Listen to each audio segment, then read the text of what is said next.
Are you looking for some tips on how to be a better speaker?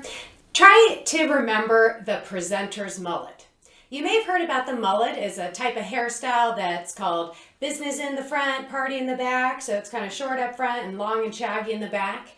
Well, very similar is the presenter's mullet, which is business on the bottom and party on the top. And what that means is try to think about from the waist down being grounded.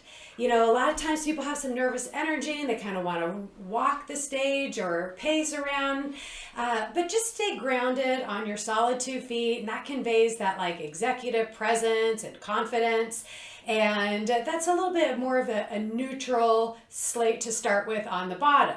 And then on the top, that's where we want to be creative and interesting and expressive. And so think about where you've got your facial expression and your voice intonation, maybe some hand gestures. If you're going to, grab a prop, that you would use that and have that as part of it. So try to remember that presenter's mullet is that business on the bottom and party on the top, and you'll keep your audience engaged and feel confident.